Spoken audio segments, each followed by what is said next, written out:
been a big part of the tennis team, not a small part. You've interviewed them all. So when you know you're sitting down with Rafa Nadal, what's that like? Always a pleasure to interview all of these great players, and Nadal has always been very personable. He's one of those people, if you sit down and do an interview with him, perhaps on camera, and I was reflecting on this in a piece that's on the BBC Sport website now, he will always shake the hands of everybody. He might know me, but he doesn't know the cameraman and the sound woman, but he'll make sure he shakes them by the hand. And I always remember when he comes into the main interview room at tournaments around the world, there'll normally be a hug for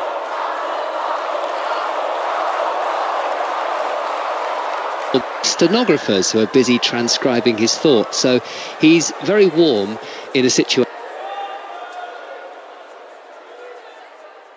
like that. And of course, you're almost hanging on every word, aren't you? Because when Rafa Nadal speaks, and let's be honest, over the course of the season, we're not granted many one-on-one interviews with him because he's a man very, very much in demand. And so you want to use your questions wisely, and you know that what he says is going to make some headlines because he is Rafael Nadal. And Feliciano, what is your first memory of Rafa Nadal, whether that be the first time you heard his name or the first time you saw him play? First time name, I think he was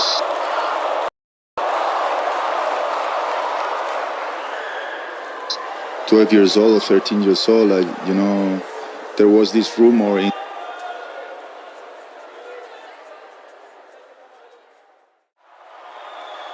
Spain that the nephew of the football player Miguel Ángel Nadal, that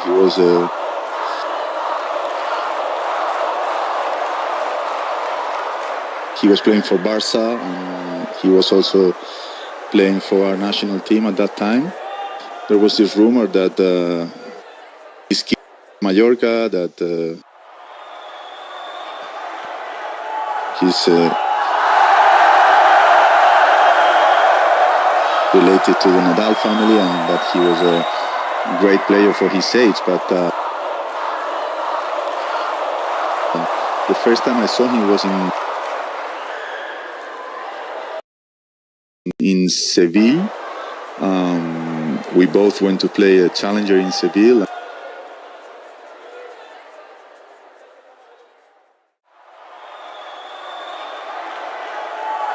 And I got to hit with him, and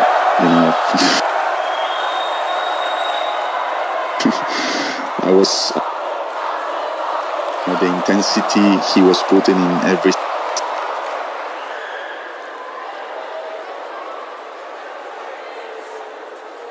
single shot he was making on that practice session.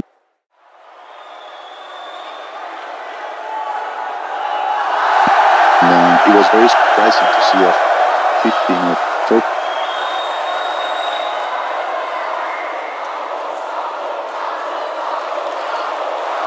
14 or 15 years old kid hitting the ball that hard and with that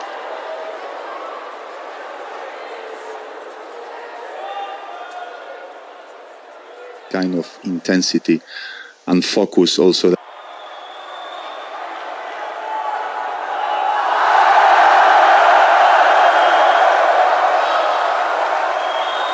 he was putting on every single ball he was hitting. So that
That was the first time I saw him in person, yeah.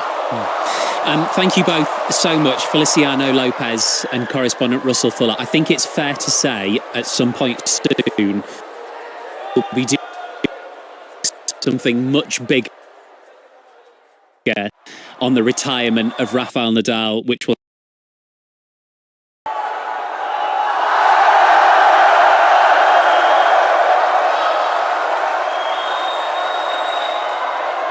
happen after the Davis Cup finals. So yeah, it's breaking news today,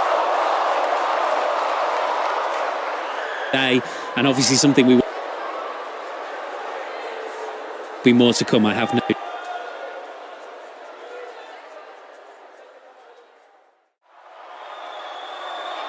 England are brilliantly positioned to win the first test against Pakistan after an extraordinary day in Multan.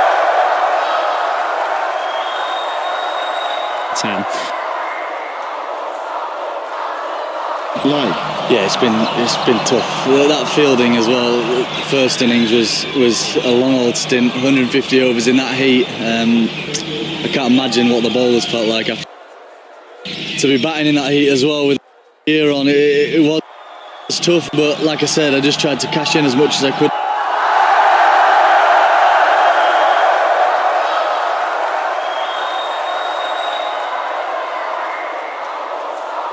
On that surface, and I think I did so.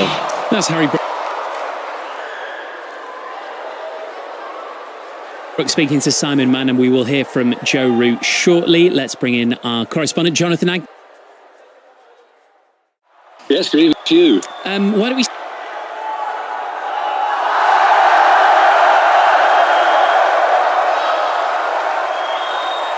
start with the partnership, because from an England perspective we have quite literally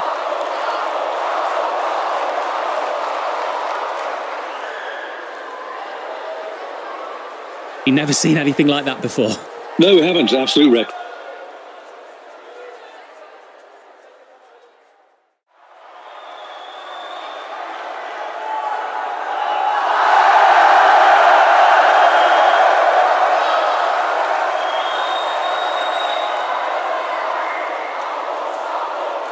Scored 454, beating the 411 that stood since 1957.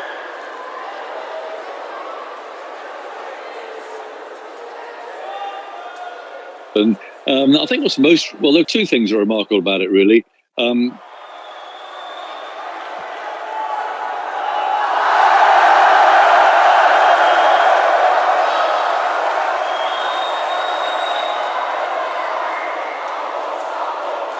May was quite a defensive, all a bit.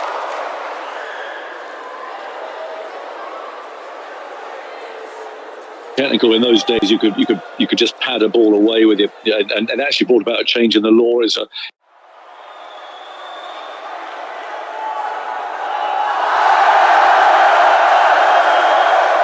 it was a very defensive partnership, is what I'm saying. Although they obviously mounted up a lot of runs, but that partnership took about 1,100 balls in round.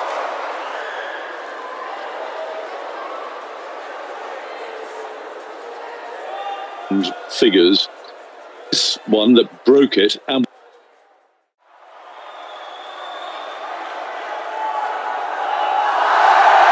went to 454, was made in half the time. It was about 500.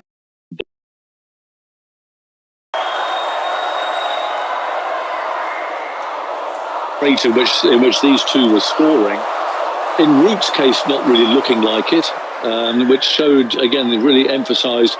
Although Harry Brook was kind of under the radar a bit compared to what Root was doing yesterday, breaking records and so on of his own, it just emphasised really the speed with which Brook in particular was scoring. And a runner ball, a runner ball triple century is absolutely staggering. You know, the second fastest ever. And Virender Sehwag, who as you all know, gave the ball a real whack for India some years ago. He holds number one, but. You know, you can't run out of superlatives for the way that both of them played. Special father, fiance, son, brother, uncle, friend, teammate and person. His enthusiasm and infectious personality brought so much love to those that were fortunate enough to know him and the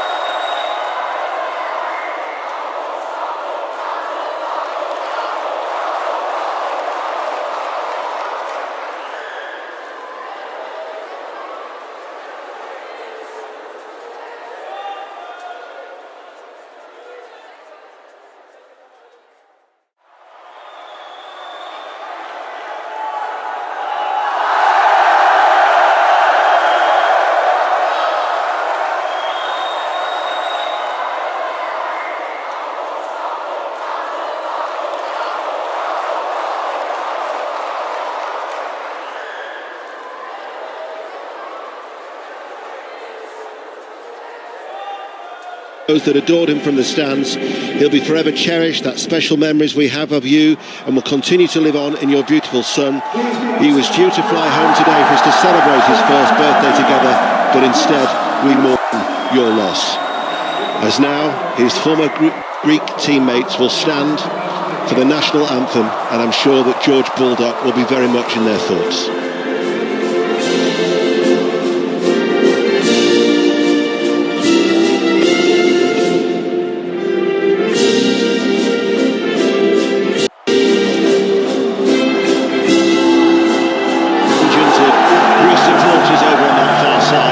As now here is the national anthem for England.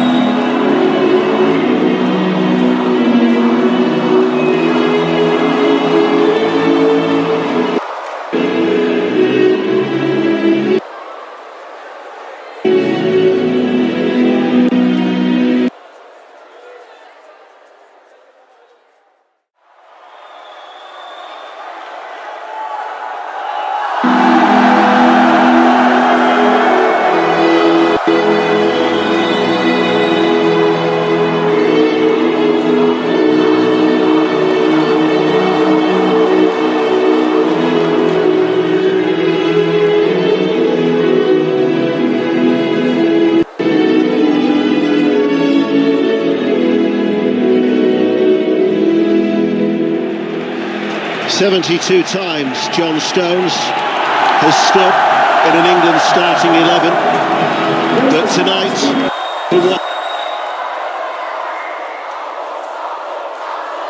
it is his 82nd cap. That would have been a very, very proud moment indeed for John Stones as captain of England for the first time, the 128th different England captain. When I was speaking to him last night, it won't get much prouder, will it, to captain your country? Well, it's an incredible opportunity, incredible achievement.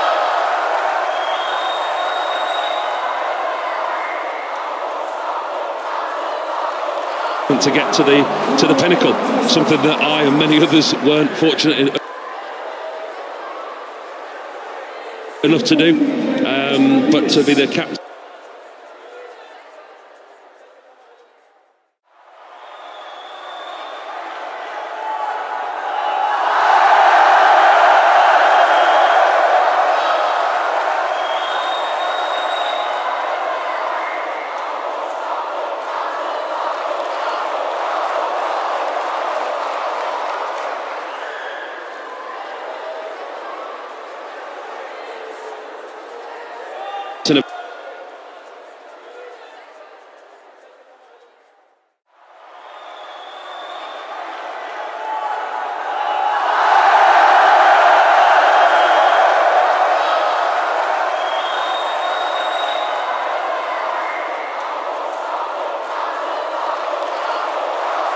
England, it's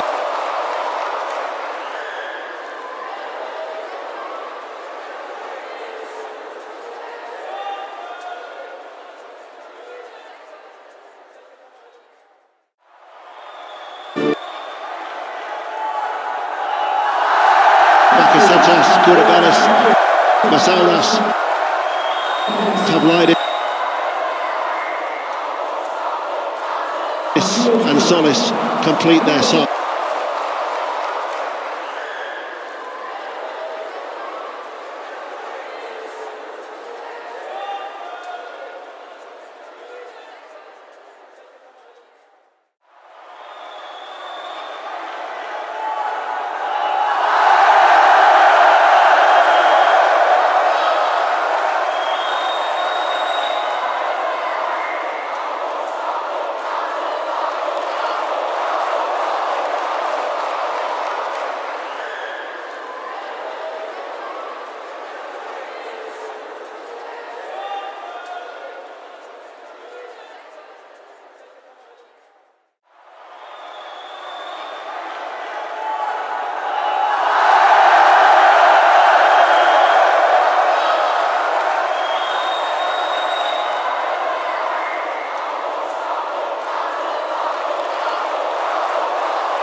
2 out of 2. They want to get a result.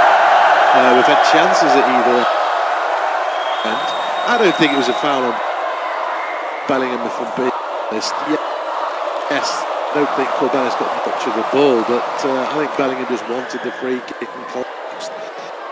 But it's a promising start to the game, isn't it? It looks like there could be goals because chances at either end. Yeah, and I guess a repercussion of playing such an attacking team means that you may switch off. Counter-attacking ball kick, so this ball with both Foden should go back into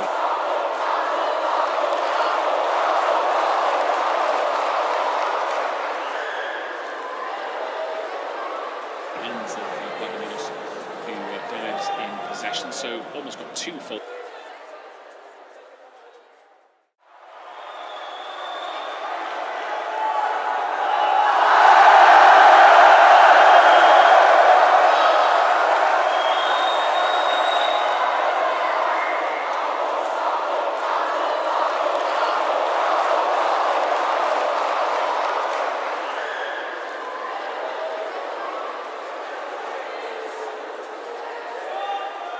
Nine at the same time, England.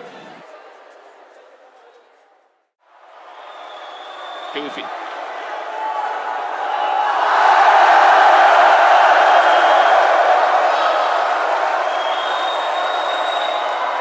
needs to be front 3 if it happens, fluidity that I think will look to break throughout the number 1 presser who comes out of the midfield to press on that occasion, both Foden and Bellingham. Bellingham turns away, gets tackled. Referee gives a free kick this time and a slap on the floor from Koulirakis, who should be carving and is. They're taking risks at the back. Took a big risk, gave the ball away. Bellingham got there first. Free kick right on the edge of the box. 6 minutes gone down. Yeah, some of the passing actually has been terrible from out of the back. Not just, I mentioned it Colwell moments ago, but that's not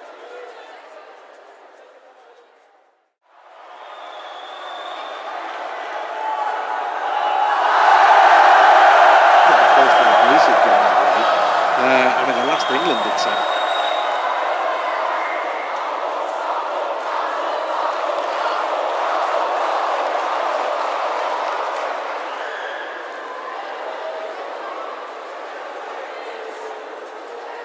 The ball's poorly cleared and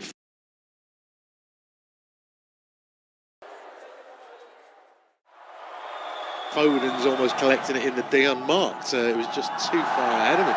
So again, there's an indication that we might get goals. I have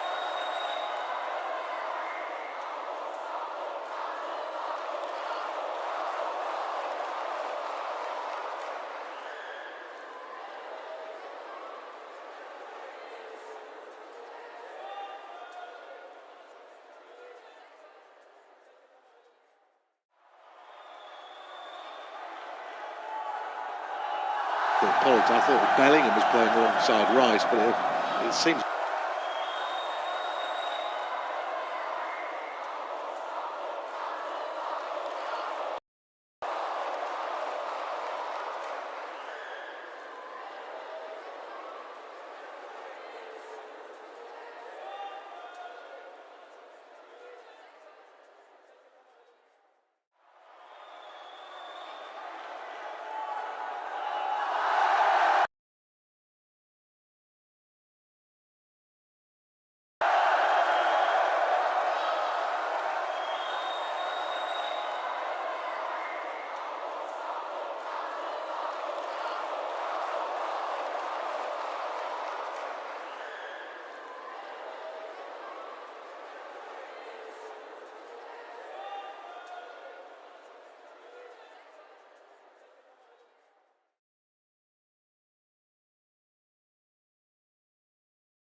He's bailed out, first time by Corwell, second time by the officials. At first glance, looks to be very little in the contact.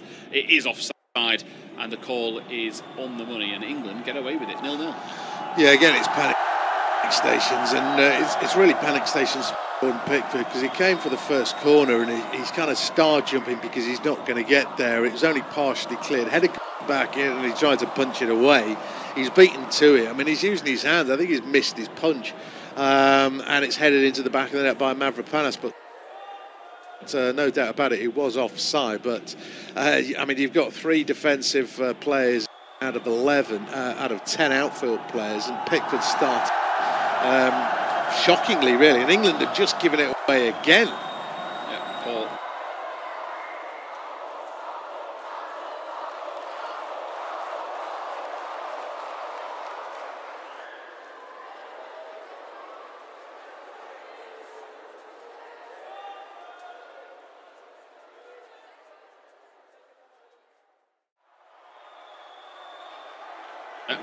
Didn't see. It's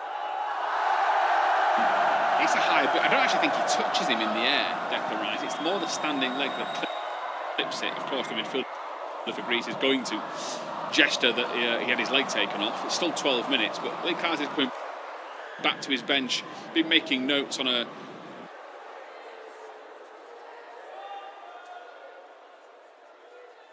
iPad and a digital device, try to watch for certain things, because what was a pointing attacking start is now a bit more vulnerable at the back. Jordan Pickford is able to take a breather and set himself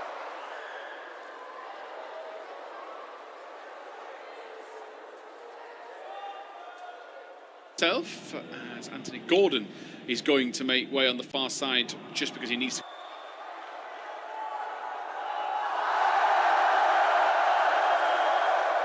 go over to the bench. I think he needs a new shirt. He's got a cut to his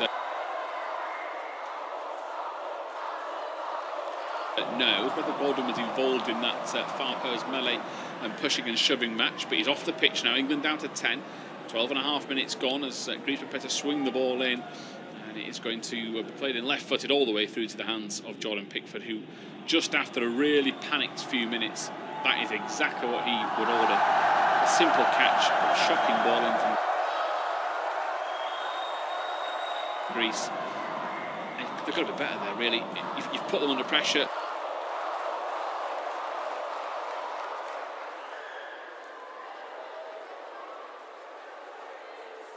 You've made them panic twice out the back and try and build that momentum.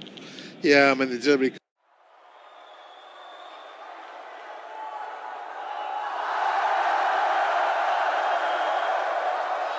could have been better. I don't like the playing out because I'm not sure they've got options. I mean, of course, it's Trent Alexander-Arnold just pumps it downfield from his own half. He's had enough of messing around in the England half, and I don't blame him, because there's not an option. I know the trend is everybody to knock it around their own 18-yard box, but if they're immediately under pressure, it seems kind of pointless. England haven't got players that can tackle. That's half the problem when you're trying to when you haven't got possession in your own half. Gordon's back on the field, incidentally, so that you at least have a full complement. But this is meant to be attacking and possession-based, maybe dynamic, etc. But they want the ball, and if they're giving it away inside their own half, they're kind of shooting themselves in the foot. And I think over the last 5 minutes, not just because they've scored a goal that's been disallowed, I think Greece have actually been the better side over the last 5 minutes, after what was a decent start for England, but 14 minutes ticking over. I mean, at the moment, I think Greece would be the happier of the two sides. England look a bit rattled. Yeah, Palmer takes a dummy to settle himself, plays it forward, it's into the path of Bellingham, and Bellingham rolls it left to Gordon. Gordon's going to look for a way to turn back inside, and he does that. Now plays it sideways into Palmer, who looks over his shoulder first, looking for a way through.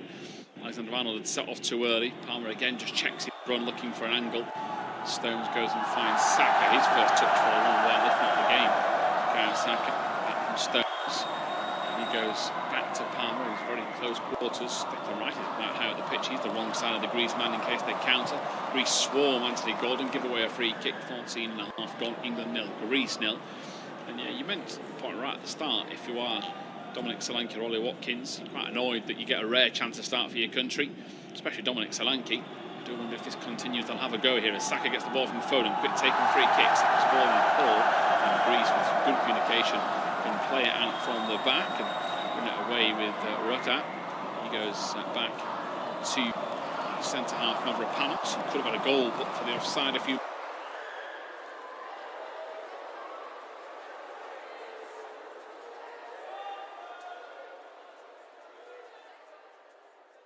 Moments ago, Greece now take it into the back, and they've done well. All the 4 England pressers evaded.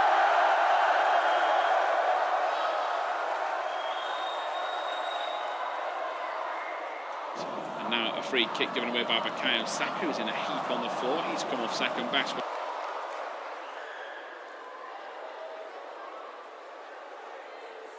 And challenging against Giannoulis. He's caught.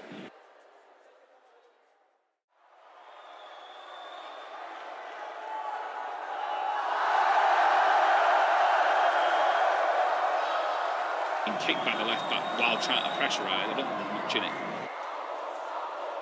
But he's down. 15 and a half gone. This is where he's got to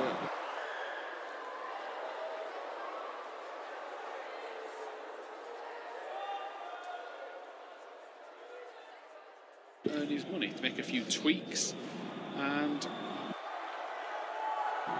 ultimately try and find a way. And of course,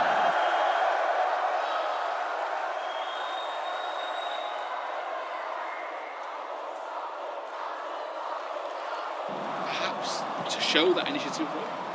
I don't think he would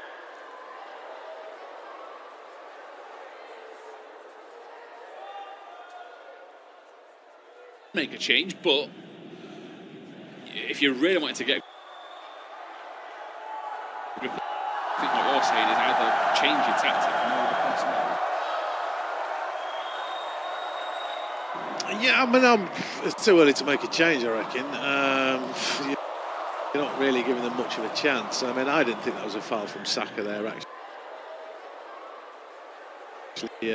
I wouldn't say it was a foul the other way, but I don't know how he got a free kick. He's just running alongside him, and the defender went down.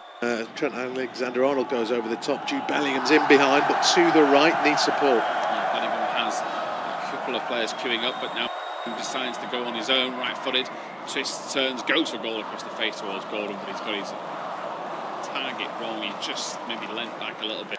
That's allowed the ball to lift, but an option. Bellingham was a willing runner.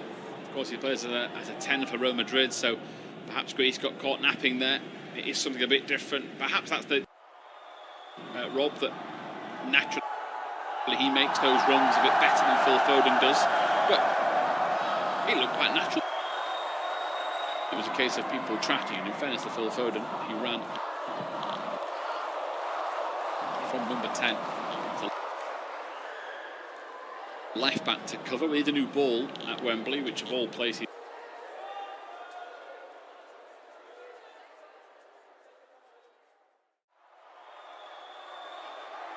has a delay. National Stadium.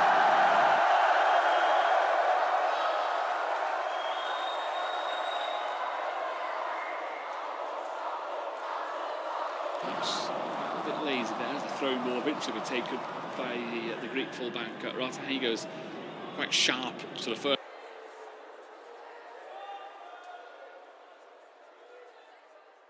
First man in front of him, Lewis nips in with a block. He and Bellingham near to get.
in each other's way. Lewis races away from trouble.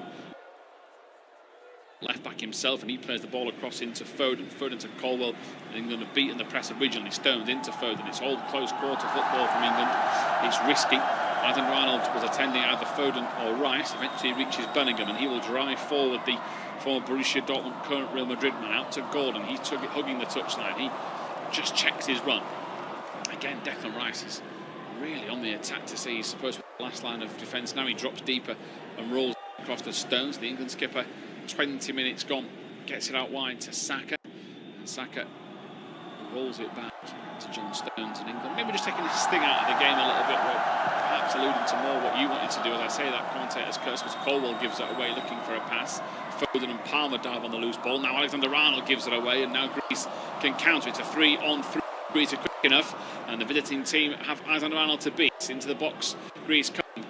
Giannoulis, Alexander-Arnold went to ground early. Shot's going to come in. Pickford is unable to get to it. The block from Colwell. Lewis sticks his leg out to deny a corner. And England just not dealing with things. And again, just errors. I mean, it's entertaining to watch. Enjoyable in terms if you're a neutral. If you're Lee Carsley, I'd be a little panicked at some of the decisions at the back. And just as I said that, they looked like they were chilling things out and just relaxing. One poor pass later, Greece are in. Yeah, I mean, that's the concern. I mean, if you're an England fan, you want to see excitement, and this is the setup. Is goalless. Yeah, just on 58% possession in England, actually. Their advantage, it's certainly more attacking for.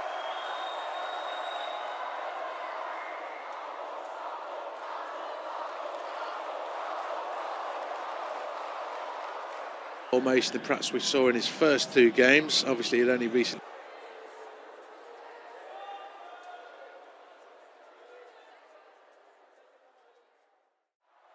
Taking charge. He's had a month to think about it. I would say England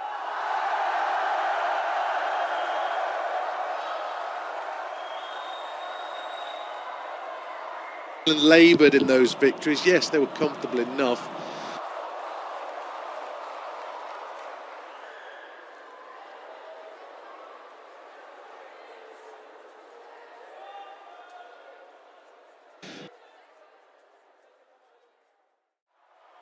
But not necessarily dazzling in any way. He's tried to be dazzling with his lineup.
Hasn't quite worked. Oh, risk for Flacodomos. It was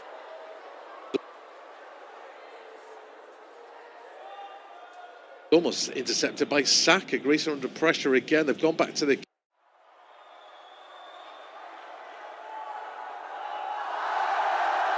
keeper, who takes a touch, dinks it out to the left back, who's on the corner flag. He doesn't find his teammate.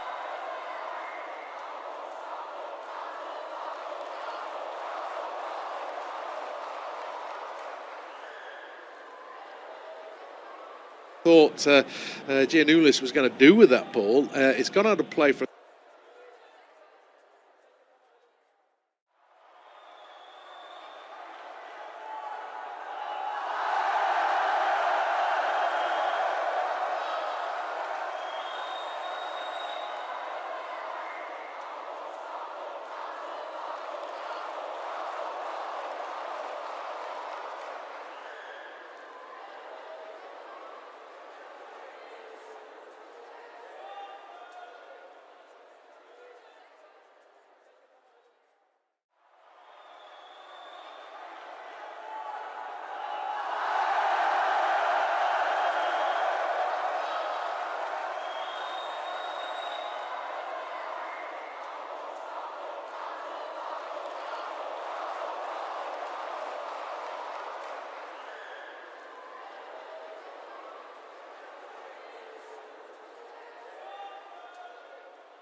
Giannoulis was going to do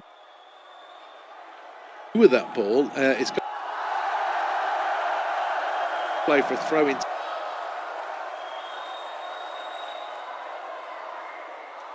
Taken quickly.